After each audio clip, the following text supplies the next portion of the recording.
에스라서를 다시 한번 보면요. 저자는 학사 겸 제사장 에스라입니다. 기록 연대는 주전 444년경이고요. 에스라서는 주전 537년 제1차 포로 귀환으로부터 444년 제3차 포로 귀환까지의 이스라엘 공동체의 회복과 재건 과정에 대한 기록입니다. 에스라서는 이를 토대로 두 부분으로 나눌 수가 있는데요. 1장에서 6장은 스룹바벨 주도의 제1차 포로 귀환과 성전 재건에 대해서, 7장부터 10장은 에스라 주도의 제2차 포로 귀환과 신앙 개혁을 주제로 다루고 있습니다. 오늘 이 가운데서 첫 번째 단락 가운데 5장을 읽었는데요. 5장은 크게 두 문단으로 나눌 수가 있습니다. 5절까지는 선지자들의 동료로 인한 성전 재건 공사 재개와 총독 다뜨네의 진상 조사를, 6절에서 17절은 총독 다뜨네가 다리오 왕에게 올린 보고서의 내용에 대한 기록입니다. 오늘 이 가운데 3절 4절 말씀에 대해 잠시 살펴보겠습니다. 바로 그때 유브라테스 강 서쪽 지방의 다뜨네 총독이 살보스네와 동료 관리들을 데리고 그들에게 와서 누가 그 성전을 다시 지으라고 하였는지, 누가 성벽 공사를 마치라고 하였는지를 물었다. 그들은 또한 성전 재건을 돕는 사람들의 이름도 밝히라고 요구하였다. 새 번역입니다. 여기서 유프라테스 강 서쪽 지방이란 지명이 등장하는데 이해를 돕기 위해서 지도를 하나 보겠습니다. 자, 에스라 당시 페르시아 제국, 그러니까 바사입니다. 바사 제국 기준으로 볼 때, 자, 유프라테스, 중간에 유프라테스 강이 흐르죠. 그쪽 동쪽은 바사와 메데 제국 본토에 해당하는 지역입니다.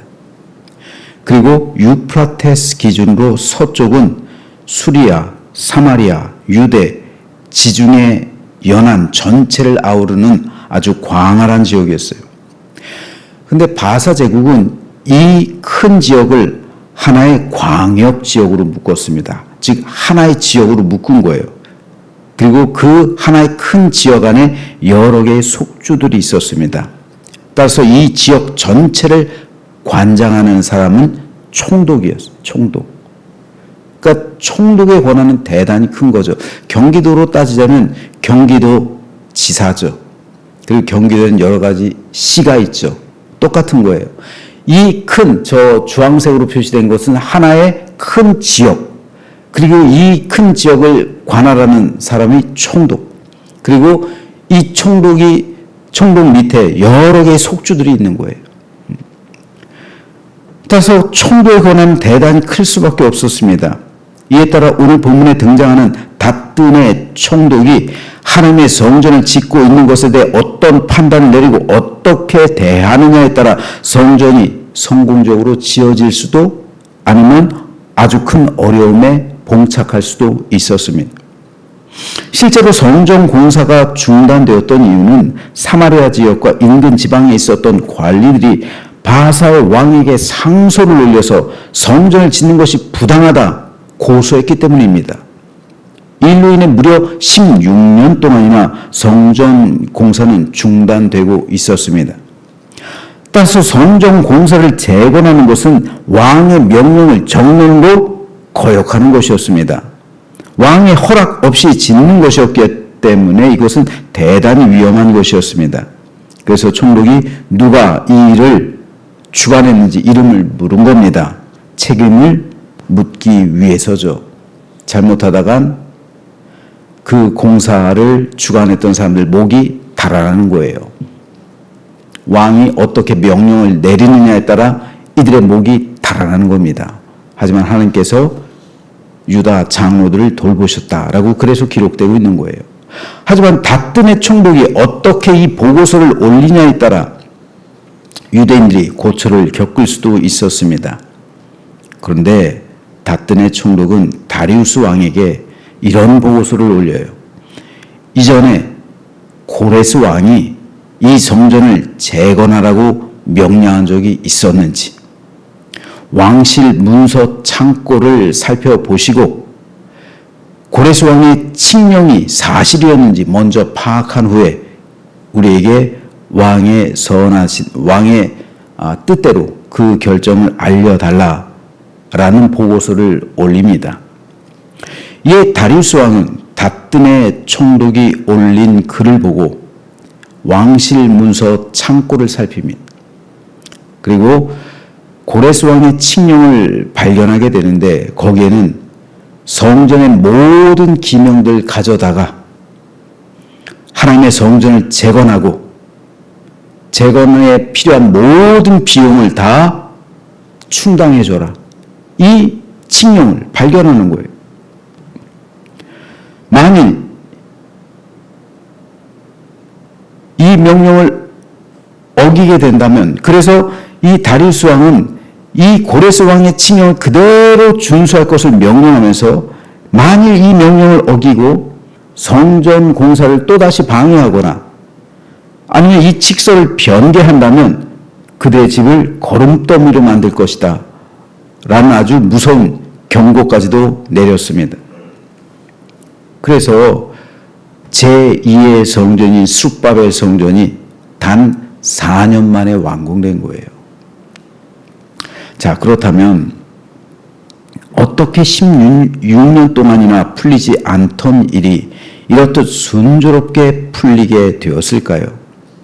전혀 기대하지 않았던 총독 다뜨네와 다리우스 왕이 어떻게 이렇게 성전을 짓는 일에 호의적이었을까요? 다뜨네가 삐딱한 관점을 가지고 사마리아 사람들에게 뇌물을 받거나 그래서 잘못된 보고서를 올리면 아주 큰 고초를 겪었겠죠. 성전 완공커녕 장로들이 그 일을 주관하는 사람들이 사형을 당해도 할 말이 없었죠. 하지만 이 다뜨네 총독은 굉장히 공명정대하고 유대인들에게 호의적이었어요. 분명히 자신의 권한을 침범했음에도 불구하고 좋은 쪽으로 상소를 올렸어요. 다리우스 왕도 이 말을 그대로 듣고서 이 고레스 왕의 칙서를 찾고 그리고 고레스 왕의 명령대로 행하라고 이렇게 명령했어요. 어떻게 이런 일이 발생했을까요? 그 중요한 이유가 있습니다. 1절과 2절입니다. 선지자들 곧 선지자 학개와 이도의 손자 스가랴가 이스라엘의 하나님의 이름으로 유다와 예루살렘에 거주하는 유다 사람들에게 예언하였더니 이에 스알디엘의 아들 스룹바벨과 요사닥의 아들 예수아가 일어나 예루살렘에 있던 하나님의 성전을 다시 건축하기 시작하며 하나님의 선지자들이 함께 있어 그들을 돕더니. 자, 여기서 우리가 알아야 할 사실은요, 성전 건축을 명령하신 분이 바로 하나님이었다는 사실입니다. 내가 노력해서 될 것이 있고 내가 노력한다고 해서 되지 않을 게 있습니다. 하나님의 성전은 내가 노력해서 짓는 게 아니에요. 하나님의 허락과 하나님의 도움이 있어야만 가능한 겁니다. 왜 학개와 스가랴는 16년이 지나서야 성전을 지으라는 하나님의 명령을 전했을까요? 그때가 바로 하나님의 때이기 때문에 그래요. 그때 비로소 하나님께서 명령하셨기 때문에 그래요. 하나님의 일하심은 우리의 상상을 벗어납니다. 따라서 우리는 하나님의 때를 기다리며 다만 기도와 간구로 나가야 되는 거예요. 구름 기둥이 떠오르기까지, 불 기둥이 떠오르기까지 인내하면서 기다리는 거예요. 내가 조급하다고 해서 구름 기둥과 불 기둥보다 앞서간다면, 구름 기둥이 떠오르지도 않았는데 내가 일방적으로 앞서 나간다면 그것은 하나님의 보호를 떠나는 거예요. 그렇기 때문에 우리는 하나님의 그 때를 기다리면서 구름 기둥이 떠오르기까지 다만 기도와 간구로 기다리는 법을 배울 수 있어야 되는 거예요. 우리 교회도 이런 역사적인 경험을 작년에 했습니다. 그동안 풀리지 않았던 일들이 한순간에 풀려서 이렇게 순조롭게 기념관을 매입하게 됐고 리모델링을 하게 되었습니다. 이것은 실제로 우리 교회에 임한 하나님의 은혜예요. 우리가 노력한다고 되는 게 아니라, 저도 그렇지만 얼마나 인간적으로 노력을 많이 했습니까? 시장, 국회의원, 또 시의회 의장, 시의원들, 공무원들, 변호사, 수많이 만났죠. 안 돼요. 내가 노력한다고 되는 게 아닙니다. 그렇기 때문에 우리는 이 진리의 말씀을 늘 마음에 새기고 우리 삶에 적용해야 합니다. 하나님은 우리가 하나님의 은혜로 살아가길 바라시지 사람의 노력으로 살아가길 바라지 않으십니다. 사람의 노력으로 물을 거두는 것을 웅덩이라고 하고요. 하나님의 은혜로 내려주시는 것을 비라고 하고 강물이라고 합니다. 비와 강물은 살아있는 물이에요. 그래서 이것은 하나님의 은혜를 상징하고요. 웅덩이는 고여있는 물, 죽어있는 물입니다.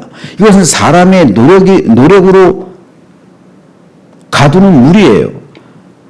그렇기 때문에 하나님께서는 그들이 웅덩이를 파려고 수고하고 땀을 흘리지만 그 웅덩이는 터진 물이다라고 말씀하시는 거예요. 우리는 하나님의 은혜로 살아가는 존재들이지 우리의 노력으로 살아가는 존재들이 아닙니다. 하나님께서 우리의 아버지라는 사실은 하나님께서 우리의 모든 것을 책임져 주신다는 것을 의미합니다. 하지만 우리의 현실은 어떻습니까? 우리는 여전히 내 땀, 내 힘, 내 수고, 내 노력 의지하며 살아갈 때가 너무나도 많습니다. 물론 내가 땀을 흘리는 것이 잘못이 아니에요.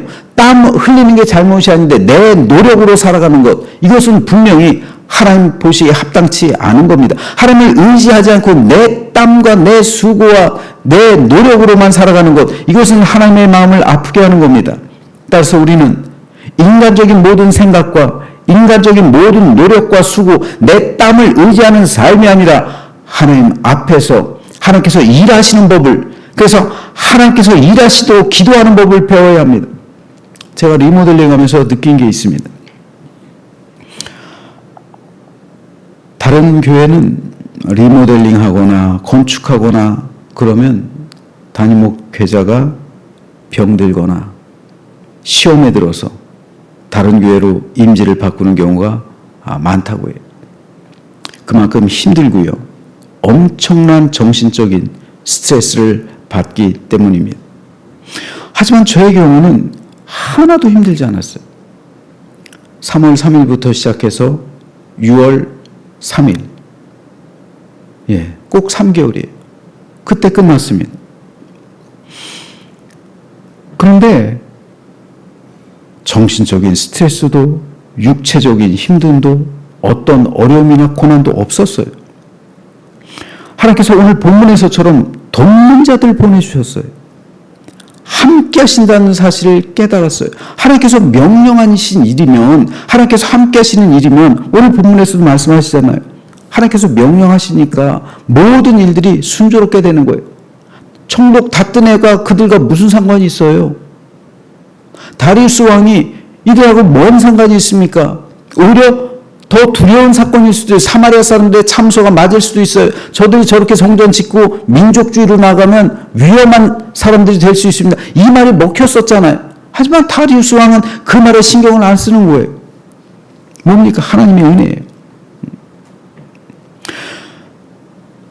그때 제가 깨달은 사실은 하나님이 함께 하시면 하나도 안 힘들다. 하나도 안 힘들어요. 하나님이 함께 하시는 일은 하나도 안 힘든 거예요. 돕는 사람들 보내주시는 거예요. 함께 하시는 사람들 통해서 역사하시는 거예요. 여러분의 삶 역시 마찬가지입니다. 하나님께서 여러분과 함께 하시면 돕는 자들 보내주시는 거예요. 여러분이 하는 일이 하나도 안 힘든 거예요. 내가 억지로 해나가려고 하니까 힘든 거예요. 내 수고와 내 땀을 의지하면서 내 생각과 내 판단대로 하니까 힘든 거예요. 그러니까 병도 생기고 너무나도 어려운 겁니다. 만약 여러분이 하는 일이 힘들고 감당하지 못할 정도로 괴롭다면 하나님의 뜻을 한 번쯤 물어봐야 되는 거예요. 제가 너무나도 자주 여러분에게 말씀드립니다. 구름 기둥이 떠오르기 전에 먼저 나가지 말라고요. 내 모든 주권을 하나님께 드리라고요. 왜 우리는 꼭 내가 다 결정하고 내가 다 판단하고 내가 다 선택하고 나서 하나님 나를 도와주십시오. 왜 이렇게 기도하냐고요. 바뀌어야 된다고요. 하나님, 이걸 내가 해야 됩니까? 말아야 됩니까? 전쟁을 하기에 앞서서 전쟁을 물어야 되는 거예요. 왜? 이 전쟁의 주권은 하나님께 있잖아요. 내가 전쟁 시작해놓고 하나님 나를 도와주십시오. 이건 안 되는 거예요. 이건 순서가 바뀐 겁니다.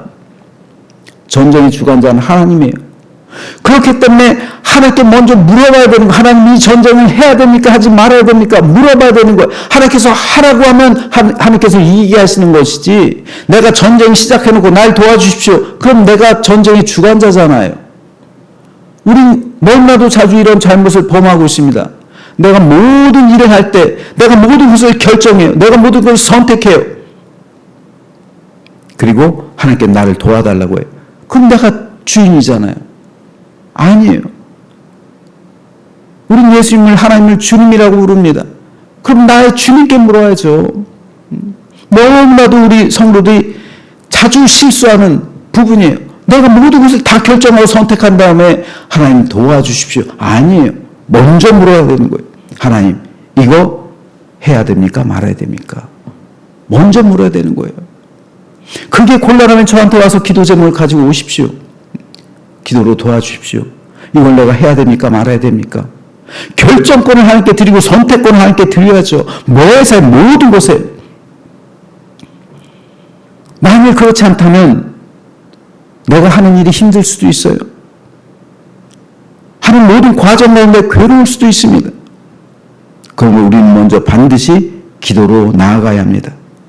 그러면 은혜와 자비의 하나님께서 우리의 기도를 들으시고 반드시 가장 선하고 좋은 길로 인도해 주심을 믿으시기 바랍니다.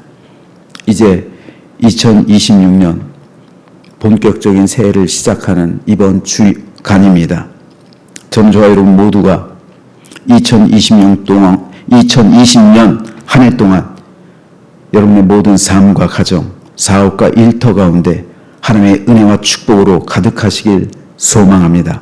그렇게 되기 위해선 하나님께 모든 걸 맡기십시오. 그리고 하나님께서 주관하시도록, 하나님께서 책임지시도록, 하나님께서 명령하시도록. 그러면 내가 하는 건 하나도 안 힘들어요. 아니, 전능하신 하나님께서 해나가시는데 우리가 힘들 게 뭐가 있습니까? 문제는 내가 하니까 힘든 거예요. 내가 앞서가니까, 내가 앞서가 하나님께 도와달라고 하니까 힘든 거예요. 하나님께서 앞서가시고 나는 따라가는 거예요. 그게 양과 목자의 관계잖아요. 목자가 앞서가는 거지 양이 앞서가면 안 되는 거예요. 그래서 올 한 해 동안 하나님께서 나를 인도하시고 그리고 나를 이끄심으로, 나와 함께 하심으로 내가 하는 일이 하나도 안 힘들고 기쁨과 감사 가운데 선한 열매를 맺으며 그로 인해 하나님께 영광과 찬송을 올리는 우리 모두의 삶이 되시길 주님의 이름으로 축원합니다.